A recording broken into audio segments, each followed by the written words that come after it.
어제 경성역으로부터 신촌 오는 기동차에서다. 책고를 매기도 하고 끼기도 하고 한 소녀들이 참새떼가 되어 재깔거리는 틈에서 한 아이는 얼굴을 무릎에 파묻고 흑흑 늦게 울고 있었다. 다른 아이들은 우는 동무에게 잠깐씩은 눈을 던지면서도 달래려 하지 않고 무슨 시험이 언제니 아니니 내기를 하자느니 하고 저희끼리만 색깔인다. 우는 아이는 귀어 입은 적삼 등어리가 그저 들먹거린다. 왜 우느냐고 묻고 싶은데 마침 그 애들 뒤에 앉았던 큰 여학생 하나가 나보다 더 궁금하였던지 먼저 물었다. 제재거리던 참새떼는 딱 그치더니 하나가 대답하기를 걔 재봉한 거 잃어버렸어요 한다. 학교에 바칠 걸 잃었니? 아니에요. 바쳐서 잘 했다고 선생님이 칭찬해 주신 거 잃어버렸어요. 그래 울었어요. 여학생은 이내 우는 아이의 등을 흔들며 달랜다. 얘 뭘 울문하니? 운다고 찾아지니? 울어도 안 될 걸 우는 건 바보야. 이 달래는 소리는 기동차 달아나는 소리에도 퍽 맑게 들려 나는 그 맑은 소리의 주인공을 다시 한번 돌려보았다. 중학생은 아니게 큰 처녀다. 분이 피어 그런지 흰 이마와 서늘한 눈은 기동차의 유리창들보다도 신선한 처녀다. 나는 이내 굴 속으로 들어온 기동차의 전장을 쳐다보면서 그가 오는 소녀에게 한 말을 생각해 보았다. 얘 울면 뭐라니? 운다고 찾아지니? 울어도 안 될 걸 우는 건 바보야. 이치에 맞는 말이다. 울기만 하는 것으로 찾아질 리 없고 또 울어서 지지 않을 것을 우는 것은 확실히 어리석은 일이다. 그러나 사람들은 울음에 있어 곧잘 어리석어진다. 더욱이 이 말이 여자로도 눈물에 제일 빠른 처녀로 한 말임에 생각할 재미도 있다. 그 희망에 찬 처녀를 저주해서가 아니라 그도 이제부터 교복을 벗고 한번 인간 제복으로 갈아입고 나서는 날 감정 때문에 혹은 이에 상관으로 울어도 안 될 것을 울어야 할 일이 없다 하지 못할 것이다. 나는 신촌역에서 내려서도 이 울문 뭘 허니 울어도 안 될 걸 우는 건 바보야 소리를 생각하며 걸었다. 그러나 이 말의 주인공은 점점 내 마음속에서 멀어가는 대신 점점 가까이 떠오르는 것은 그 재봉한 것을 잃어버렸다는 소녀이다. 그는 오늘도 울고 있을 것 같고 또 언제든지 그 잃어버린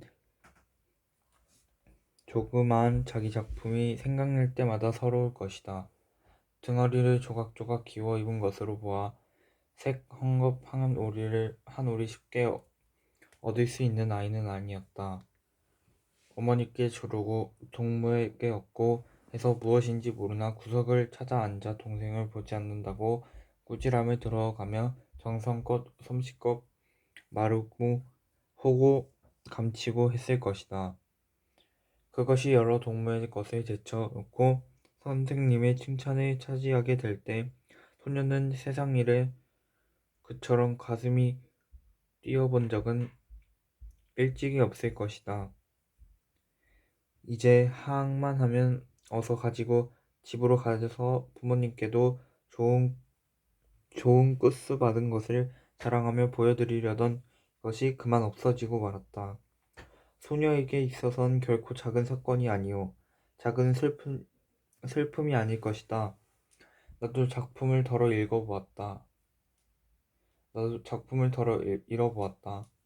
도양의 죽은 이듬해인가 서해형이 도양 추도를 낸다고 추도문을 쓰라 하였고 원고청이 별로 없던 때라 감격하여 여름 단열밤을 새어 썼다. 고치고 10번도 더 고쳐 현대평론사로 보냈더니 서해형이 받기는 받았는데 잃어버렸으니 다시 쓰라는 것이다. 같은 글을 다시 쓸 정열이 나지 않았다.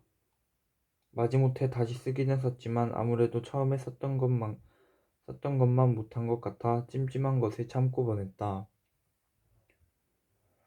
신문 잡지에 놨던 것도 미처 떼어두지 않아서 또 떼어뒀던 것도 어찌어찌 없어진다. 누가와 그를 재미있게 읽었노라. 감상을 말하면 그가 돌아간 뒤에 나도 그 글을 다시 한번 읽어보고 싶어 찾아본다. 찾아보아 찾아내지 못한 것이 이미 서너 가지 된다. 다시 그 신문 잡지를 찾아가 오려 오르기란 거의 불가능한 일이다. 꽤 섭섭하게 그날 밤을 자곤 하였다. 이 섭섭을 꽤 심각하게 당한 것은 장편 성모다. 그 소설의 주인공 순모가 아이를 낳아서부터 어머니로서의 애쓰는 것은 나도 상당히 애를 쓰며 썼다. 책으로는 못 나오나 스크랩체라도 내 자리 옆에 두고 싶은 애정이 새삼스럽게 끌었다. 그러나 울지는 않았다. 위에 기동차의 소녀처럼 울지는 않았다. 왜 울지 않았는가? 아니 왜 울지 못하였는가? 그 작품들에게 울만치 애착 혹은 충실하지 못한 때문이라 할 수밖에 없다. 잃어버리면 울지 않고는 몸부림을 치지 않고는 견딜 수 없는 그런 작품을 써야 옳을 것이다. 찰찰하신 노 주인이 조석으로 물을 준다. 걸음을 준다. 손아들을 데리고 일삼아 공을 들이건만은 이러한 간호만으로는 병들어가는 화단을 어찌하지 못하였다. 그 벌벌하고 탐스럽던 수국과 옥자마의 넓은 잎사귀가 모두 누릇누릇하게 뜨기 시작하고 불에 데인 것처럼 부풀면서 말라들었다. 빗물이나 수돗물이나 물은 마찬가지일 텐데 물을 주고 날 때마다 화단에서 어정거릴 때마다 노인은 잠옷 섭섭해하였다. 비가 왔다. 소나기라도 한 줄기 쏟아졌으면 하던 비가 사흘이나 순조로 내려 화분마다 맑은 물이 가득가득 고이었다. 노인은 비가 개인 화단 앞을 거닐며 몇 번이나 혼자 수군거렸다. 그저 한울물이라야 억조창생이 다 비를 맞아야 만지기만 하면 가을 가랑잎 소리가 날 것 같던 풀 잎사귀들이 기적과 같이 소생하였다. 노랗게 뜸이 들었던 수국잎들이 시꺼멓게 약이 오르고 나오기도 전에 움츠러지던 꽃봉오리들이 부르튼 듯 탐스럽게 열렸다. 노인은 기특하게 여기어 잎사귀마다 들여다보며 어루만지었다. 원래 서화를 좋아하는 어른으로 화초를 끔찍이 사랑하는 노인이라 가만히 보면 그의 손이 가지 않은 나무가 없고 그의 공이 들지 않은 가지가 없다. 그 중에도 성류나무 같은 것은 철사를 사다 층층이 테를 두르고 격가지 색가지를 자르기도 하고 휘어 붙이기도 하여 4층 나무도 되고 5층으로 된 나무도 있다. 장미는 홍해문같이 틀어 올린 것도 있고 복숭아 나무는 무슨 비방으로 기른 것인지 키가 한 자도 못 되는 어린 나무의 열매가 도닥도닥 맺히었다. 노인은 가끔 안손님들이 사랑마당으로 청하여 이것들을 구경시켰다. 구경하는 사람마다 희한해하였다. 그러나 다행히 이러한 화단이 우리 방 앞에 있음에도 불구하고 나는 한 번도 노주인의 제공을 취하지 못한 것은 매우 서운하였다. 그가 있는 재주를 다 내어 기르는 그 4층 나무, 5층 나무의 성려보다도 나의 눈엔 오히려 한평 구석 응달 밑에서 주인의 일고 지혜 없이 되는 성큼성큼 자라나는 봉사나 몇 딸기가 더 몇 배 아름답게 보이기 때문이다. 무럭무럭 넘치는 기운에 마음대로 뻗고 나가려는 가지가 그만 가위에 잘리우고 철사에 묶여 채반처럼 뒤틀려 있는 것은 아무리 보아도 괴로운 꼴이다. 불구요 기형이요 재변이라 안 할 수 없다. 노인은 푸른 채반에 붉은 꽃송이를 늘어놓은 것 같다고 하나 우리의 무딘 눈으로는 도저히 그런 날카로운 감상을 즐길 수 없을 뿐 아니라 도리어 불쾌를 느낄 뿐이었다. 자연은 신이다. 이름 없는 한 폭이 작은 잡초에 이르기까지 신의 창조가 아닌 것이 없다. 신의 작품으로서 우리 인간이 손을 대지 않으면 안 될 만한 그러한 졸작, 그러한 미안품이 있을까? 그것은 생각만으로도 어리석은 일일 것이다. 우리는 자연을 파괴하고 불구되게 할 수는 있다. 그러나 그것을 창조하거나 개작할 재주는 없을 것이다. 구두수선을 주었더니 뒤축에다가 어지간히는 큰 징을 한 개 박아 놓았다. 보기가 흉해서 빼어버리라고 하였더니 그런 징이래야 한동안 신게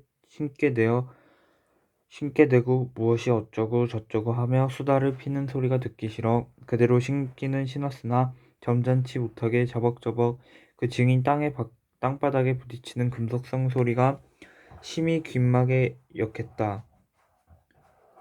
더욱이 시멘트 포도의 단단한 바닥에 부딪혀 낼 때의 그 음향이란 정말 질색이었다.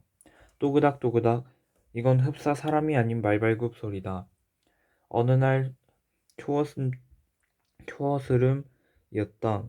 좀 바쁜 일이 있어 창경원 곁담을 끼고 걸어 내려오노라니까 앞에서 걸어가던 20대의 어떠한 젊은 여자가 이 이상이 또그닥거리는 구두 소리에 안심이 되지 않는 모양으로 슬쩍 고개를 돌려 또그닥 소리의 주인공을 물색하고 나더니 벼랑간 걸음이 빨라진다. 그러는 걸 나는 그저 그러는가 보다 하고 내가 걸어야 할 길만 그대로 걷고 있었더니 얼만큼 가다가 이 여자는 또 뒤를 한번 힐끗 돌아본다. 그리고 자기와 나의 거리가 불과 지척 사이임을 알고는 빨라지는 걸음이 보통이 아니었다. 뛰다 싶은 걸음으로 치맛귀가 옹이하게 내닫는다. 나의 이 또그닥거리는 소리는 구두 소리는 분명 자기를 위협하느라고 일부러 그렇게 딱딱 바닥을 박아내며 걷는 줄로만 아는 모양이다. 그러나 이 여자더러 내 구두 소리는 그건 자연이요. 인의가 아니니 안심하라고 일러드릴 수도 없는 일이고 그렇다고 어서 가야 할 길을 아니할 수도 없고 나는 그 순간 좀 더 걸음을 빨리하여 이 여자를 뒤로 떨어뜨림으로 공포에 안심을 주려고 한층 더 걸음에 박차를 가했더니 그럴 게 아니었다. 도리어 이것이 이 여자로 하여금 위협이 되는 것이었다. 내 구두소리가 또그닥또그닥 좀 더 재어지자 이에 호응하여 또각또각 곰 높은 뒤축이 어쩔 바를 모르고 걸음과 싸우며 유난히도 몸을 이뤄내는 그 분주함이란 있는 마력은 다 내보는 동작에 틀림없었다. 그리하여 또그닥또그닥 또각또각 한참 석양눈이 내려 퍼지기 시작하는 인적 드문 포도 위에서 이 두 음양의 모르는 싸움은 잠옷 그걸 절정에 달하고 있었다. 나는 이 여자의 뒤를 거의 다 따랐던 것이다. 2보 3보만 더 내어 디디면 앞으로 나서게 될 그럴 계제였다. 그러나 이 여자 역시 힘을 다하는 걸음이었다. 그 2보 3보라는 것도 그리 용이 따라지지 않았다. 한참 내 발부리에도 풍진이 일었는데 거기서 이 여자는 뚫어진 옆 골목으로 살짝 빠져 들어선다. 다행한 일이었다. 한숨이 나간다. 이 여자도 한숨이 나갔을 것이다. 기웃해보니 기다랗게 내뚫린 골목으로 이 여자는 횡하니 내딛는다. 이 골목 안이 저의 집인지 혹은 나를 피안으로 빠져들어가는지 그것은 알 바 없으나 나로서 이 여자가 나를 불량배로 영원히 알고 있을 것임이 서글픈 일이다. 여자는 왜 그리 남자를 믿지 못하는 것일까? 여자를 대하자면 남자는 구두소리에까지 섬세한 세심한 주의를 가져야 점잖다는 대우를 받게 되는 것이라면 이건 이성에 대한 모욕이 아닐까 생각을 하며 나는 그 다음으로 그 구두징을 뽑아버렸거니와 살아가노라면 별한데 나가 신경을 써가며 살아야 되는 것이 사람임을 알았다.